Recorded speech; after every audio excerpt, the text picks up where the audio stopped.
delivery was in March of this year. We received a preliminary approval. From that plan, we sent that up to the State Office of Historic Preservation for the review of the design itself, as well as our historical structures report. They accepted both. I have a letter here. Here's 2 copies, one for Mr. Chair and one for staff to hold on to. Supporting the design. We've come back and we've made some minor changes to it on the plan. Now we're showing actual plants, landscaping. We're calling out the plants for everybody, not just calling out landscape areas. We've added some benches, 3 pairs along the length of the project. Three benches? 3 pairs of benches. So there's 6 benches total. For the whole thing? For the whole thing. That's a lot of seating. Well, and actually, as you see behind you, you may have already noticed, we have a 30 scale drawing, 1 inch equals 30 feet, showing State Street out to Milpas. So this is the length of sidewalk that will be replaced. And actually, if you look to the west over by Mission Creek, our actual start area, in deference to the bridge project, will probably be between Mission Creek and Anacapa. So maybe right where the very first marker is there, between the 2 streets, Helena and Anacapa. All the way up to Milpas, we're looking at about 5,000 feet. 6 benches. 6 benches. Well, there are none now other than the bus bench. That's right. So that's a 300% improvement. Very good. So some of the issues that we've come up with, or that we've been working through, revolve primarily around the operation of the Sunday Arts and Crafts Show. And you've seen this design before. And one thing we've done is where we're proposing landscaping, we're pulling it back from the curb where people generally park, so that you have the option to actually step out on the hardscape. About 18 inches behind the 6-inch curb. Where there's a no parking zone, the red curb, we're proposing landscaping from the back of the curb all the way out to the edge of the sidewalk, except in an area around Calle Cesar Chavez, where we've not only pulled it back 18 inches behind the curb, but also created some gaps, because what we've seen happening now is temporary unloading and loading for the Sunday show, and we're trying not to disturb that operation. It will probably continue as it is, and believe me, we've explored a number of options to deal with that. And I think the way it's operating now is probably the best for all involved, given that it's been going on for 10 years for that incident. So we'd like to continue on with that. We're not proposing any changes to that. And so when you look at the plan. How have this changed since we last saw it? Since you last saw it, we've added the benches. We've refined the placement of some of the trash cans, which are now, instead of the dual cans, a single trash recycling can, like you'll see on Coast Boulevard. We've moved some cans out of the handicap parking space area, loading zones. We've tried to make the amenities make sense so that they're not obstructions for the arts and crafts show operation. We couldn't do that everywhere. We have some issues with line of sight and safety, but we tried to do everywhere we could to accommodate the operation.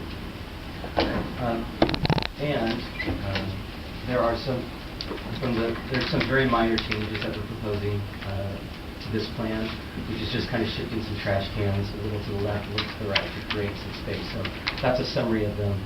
I'd be happy to read them out. They are essentially they seem to be pretty small detail things, yes. Right? These are all the same?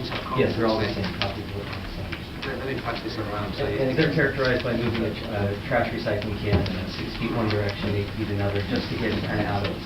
Okay, so let me read some paperwork here. First of all, here it looks like the state is commending you on your ability to reach consensus with your local preservation review boards. That's you, yes, and Parks Commission. Very good. You've done well. Okay. This page says so. Last time we said the preliminary approval and that plant material should be in swaths. Mr. Adams, could you please translate that plant materials shall be in swaths?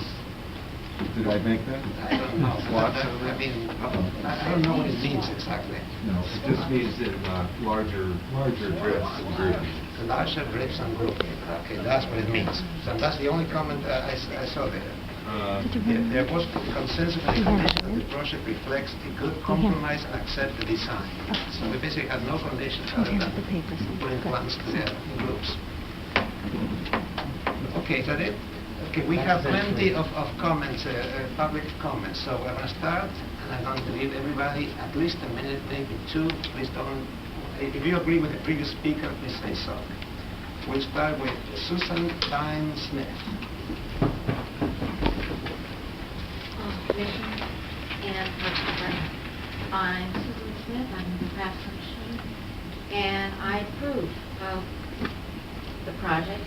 He has worked with us, he has met our concerns, and we have to also realize it's not just the craft show on Sundays, but it's everyone who uses that park area. So everyone's got to enjoy it.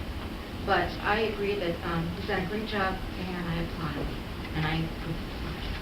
So you agree with the state that he has done a good job? Okay. I think Lori Lemon. I will read that I would like to read. Please. Lori Lehman. Lori Lehman. And before I start, I would just also like to stress that I am saying this as a member of the Art and Craft Show on Sunday. I'm also saying it as a member of the community. Okay? To whom it may concern, I have been a resident of Santa Barbara since 1960. I've also been a member of the Sunday Art Show for 28 years. I have seen many changes here, mostly with community benefit and beautification in mind. I am delighted to see that the Cabrillo Sidewalk project is finally about to take place. I am concerned with a few aspects of this project, however.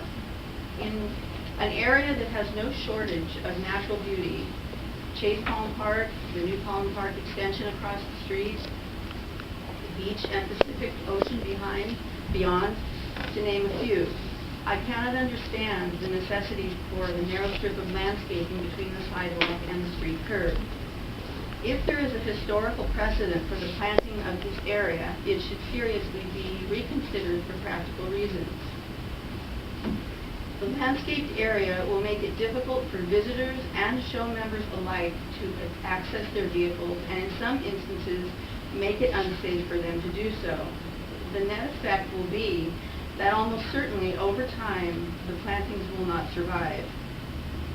If you take a look at the immediate west side of the entrance to Stearns Wharf, where there are some similar plantings to those proposed, you can see firsthand the ravages of the public. Anything other than a paved sidewalk-like surface between the lampposts will be a mistake. The proposed trellises on the lampposts are lovely, but the groundscape surrounding them should be limited to 2 or 3 feet on either side. My greatest fear and sadness will be that in the near future, after all of the time, effort, and hundreds of thousands of dollars spent, that we will again have dirt and a hazardously uneven sidewalk between the grass and the street curb. Please, with all due respect, reconsider or consider removing these planted areas from the plan and choose a paved, 100% sustainable, low-maintenance solution that will be attractive and can be enjoyed for everybody for many years to come. Thank you for your consideration and time.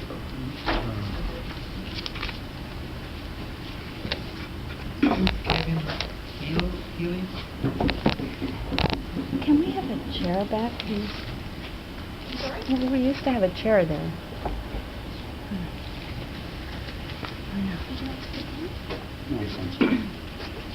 My name is Kevin Healy. I'm a longtime member of the Art and Craft Show and frequent Yeah, user get back of to the them. beach area. Yeah. And I agree largely with what Lori said. One thing that surprised me in all the discussions, I mean, it's a great opportunity to improve the natural beauty that's already exists at the waterfront. There's been relatively no discussion of how the plantings up to the sidewalk are going to affect how that sidewalk is being used at a time of peak flow. Because it seems that when you are designing any public work, that you would have to consider how it's going to function during a time of peak usage. And Sunday is the peak usage for that area. And there's been virtually no consideration of the effects of